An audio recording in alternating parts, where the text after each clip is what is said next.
Right, so what is going on, guys? Welcome back to another video on the channel. This video might slightly seem like deja vu, as you've seen this kind of intro quite a few times on the channel now, where I say I'm getting a new bike. Probably quite an embarrassing amount, but yeah, we've discussed it. I have a problem, although I'm hoping today is the bike that I don't get bored of, hopefully. So anyway, you've seen the title, you saw the video last week. The MT-09 was sold after, I think, about 3.5 weeks of owning it. It's terrible.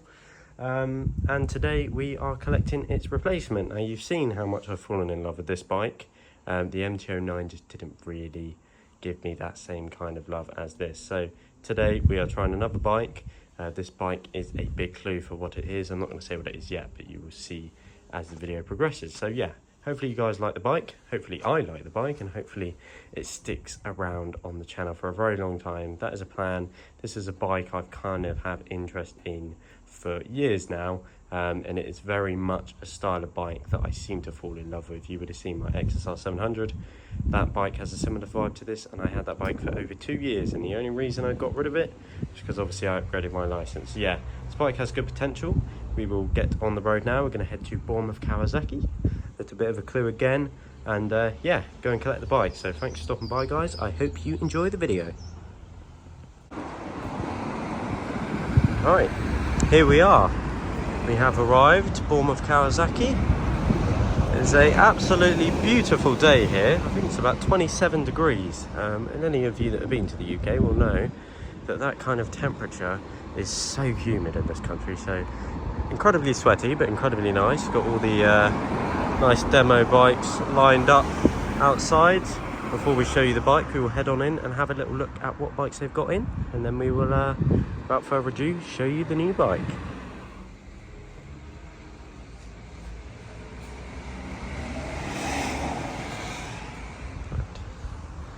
As you can tell, we've got some incredible bikes.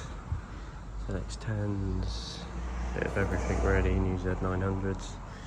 We will start off by having a little look at the used bikes. Obviously you've got the clothing through there, a couple of nice ZH2s, and then we've got the cafe bikes, which are normally pretty incredible. So they've got a nice cafe, as you can see here, all kinds of food, breakfast, nice lunches, burgers, everything. Food's really good here, and really good value for money actually. And you get to eat your food in some pretty incredible company. As you can see, casual H2 there, full carbon. Loads of race bikes as well. Some special older bits. RD350 Yamaha. Wow. They're prettier as well, RS250. Yeah, some very, very special bikes. Even got kind of a bit of the history of Kawasaki on the wall there, which is extremely cool. All kinds of stuff, rewards. Obviously Bournemouth Kawasaki are very involved in the racing scene and have won countless awards. And in here you kind of have the used bike section. Another ZH2 there. That is cool. Amazing condition for the age. S1000 XR. Wow, that's hiding. Ducati Street Fighter V4, very special bike. Got a Harley Davidson Pan America next to it, which I actually low-key think is quite cool. Obviously, you know, I watch a lot of Brian 636, so after seeing him get his, that's a very cool bike. A few other bits and bobs, Hyper Motard there, that's really cool.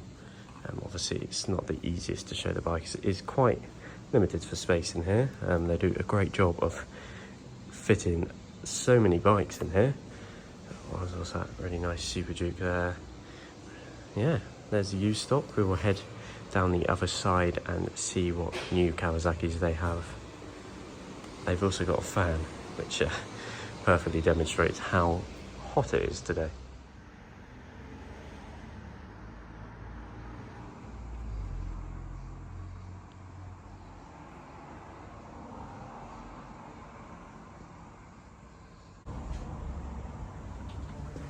New Z900.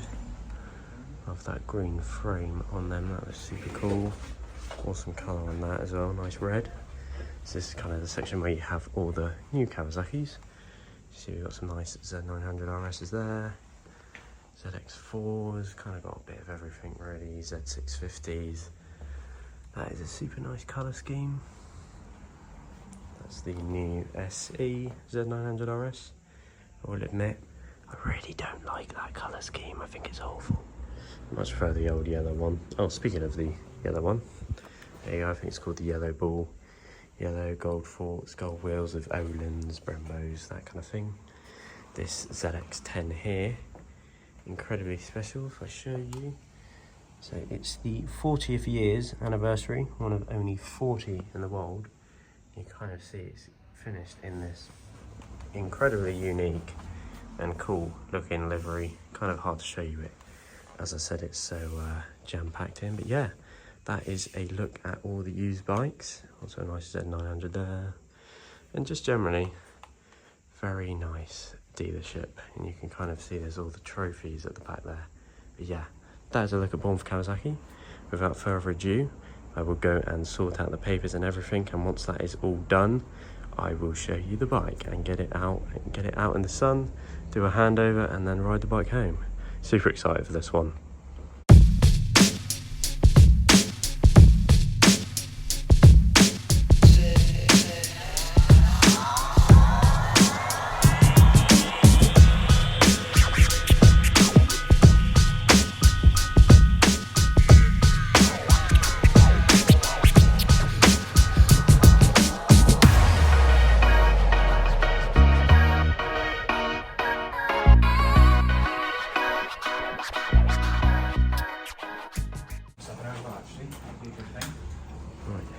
There is the bike. Obviously limited space to really show you it well in the cinematic, but we will do the handover. Start from front to back, I guess. So with the bikes, the tyres are obviously bed in, so you don't have to worry about those at all. The lights on this bike are automatic and LED, yeah. So I haven't got to worry about changing the bulb at all. And they come on as soon as you hit the ignition. With the hind loading, just on the left hand side here, up and down, hind loading there, and the car side just at the front there. With the indicators, they are a simple push to cancel, nice and easy, LED again. Horn and hazard lights just underneath. With the heated grips, they are switch live. So as soon as you turn the ignition off, you haven't got to worry about it draining the battery, they go off. And they're very simple, just a plus and minus to whichever setting you like. And it will remember as well, this is the intelligent heat controller, so it will remember where you were as well. We'll just turn it off instead. Now, with the dash itself, it is absolutely gorgeous. Lovely old school clocks here with speed. Engine management and ABS light go out as soon as you start the bike and just move forward. A couple of revolutions of the wheels, the ABS light goes out. Warning light at the top there. That doubles up as a couple of different lights. For the, right at the moment with the key in the ignition, it's worn as an engine oil pressure light. So as the engine's not running, there's no pressure there, so the engine light that throws up that light there.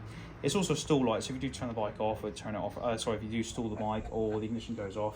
Hi guys, you alright, how you doing? Yeah, that light will come up. Also, you will see it flash from time to time, because it's also to do with the Kawasaki immobilizer system, as it's doing now. Just reads the actual chip in the key itself.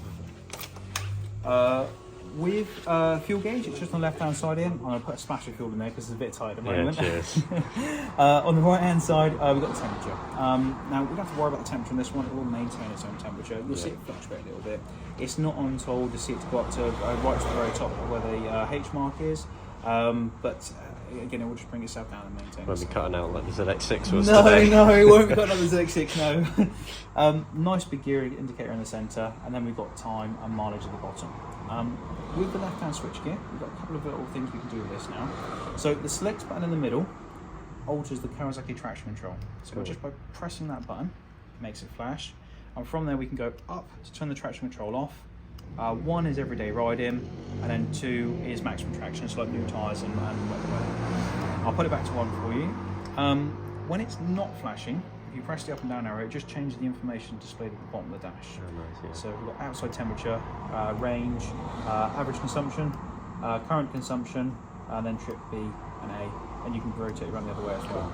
With the right hand side switch gear, your simple kill switch and starter button. You don't need to pull the clutch and start this bike. Cool. You can just hit the starter button. As long as the bike is in neutral, it will start right now. Okay. So, Levers are all adjustable. Just by pushing the lever forward, you've got two wheels on top of both the levers, and you can adjust them to whichever position you like, just to change the span of the lever itself. I'll just pop them both to 3 actually, so they're in the middle. Moving on to the filler cap. So ignition here. Normal quarter turn, and the maximum fill line is just that little piece of metal just there. So on the side stand, they like to have a little bit of air left on fuel change, so you've got a little room for expansion. And to close it, just a thumbprint down in front of the filler cap with the key in the ignition. Cool. Nice and easy. Key also goes underneath here. We've got the seat lock just underneath the rear tail section of the bike itself. Oh, if I get that, there we go. Now this releases the seat completely. Nice. The toolkit held on by 2 wing nuts underneath here. We've actually got switch live socket power just underneath here as well, which a lot of people do take off power in order to like power phones and items at the front of the dash, or you can charge items underneath the seat as well. Not that you have masses of room. Normal battery location and relays if you do need for whatever reason to get to them. Say for instance if you do overload this one, it blows a fuse, it'll just be inside there you need to worry about. Generally you won't need to go underneath there at all though. To pop it back down, it can be a little bit of a fiddle. Yeah, they always are. Yeah. Generally I used to put my hand in front of the tank there just to give it a little bit of space, so all the hooks are behind where they latch onto. Yeah. And push it forward, and then that little click there, she's then home. Cool. Perfect. Now, usually I'd be saying on the side of the swing arm would be your tyre pressures and chain tension. Someone's taken them off of here because a lot of people like them on the bike itself. Yeah, it's a bit cleaner, I suppose. A little bit cleaner, yeah. It's usually 36, 42 tyre pressures and 20 to 30mm chain tension just on the side stand. Yeah. Just in the up and down movement. Not excessively pushing the chain, just the normal wiggle movement you have there. Cool. Apart from that, that's pretty much it really. Cool, thank you very much. No worries, thank you. A little bit of wood, just a little bit of They carry their price.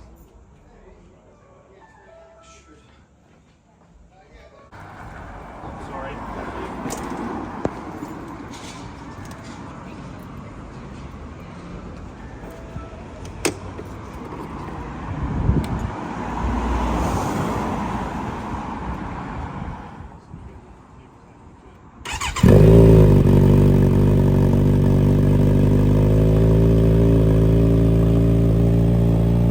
As you can tell, I've got a full Akropovich decap put on it, and it is very loud.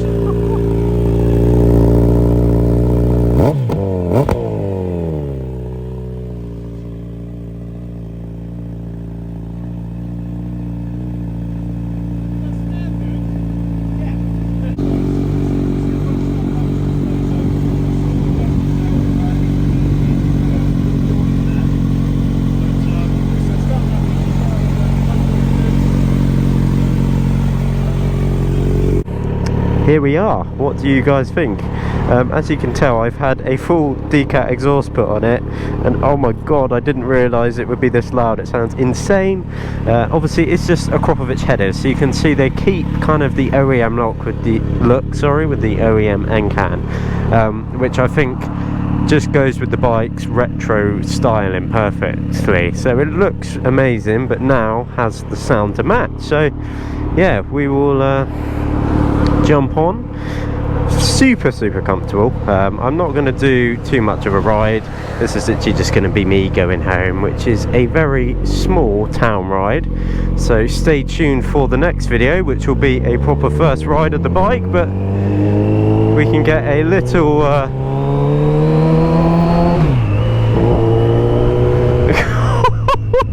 a little teaser of the noise. Oh my god, it's so loud. It sounds awesome.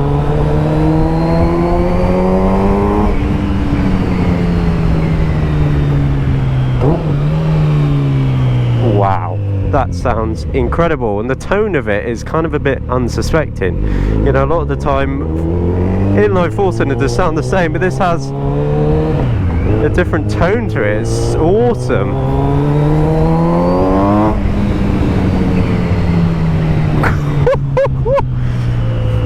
Wow, that is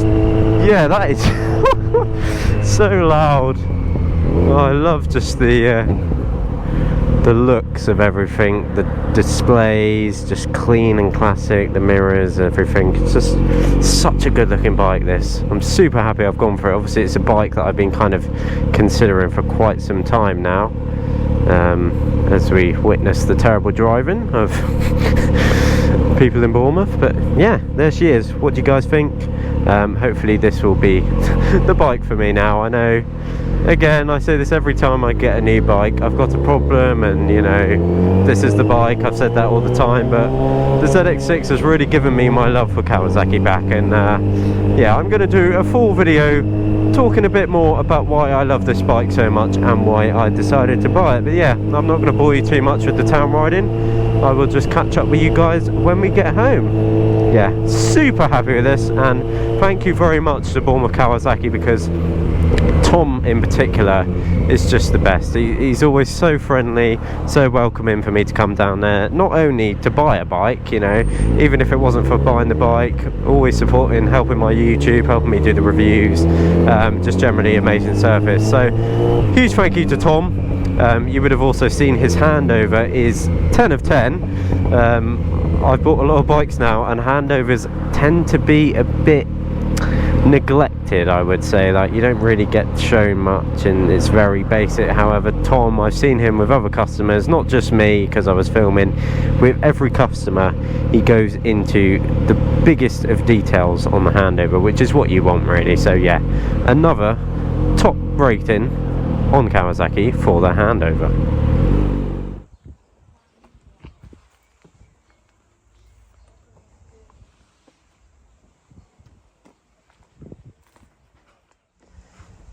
Right, so there we go. The bike is all home.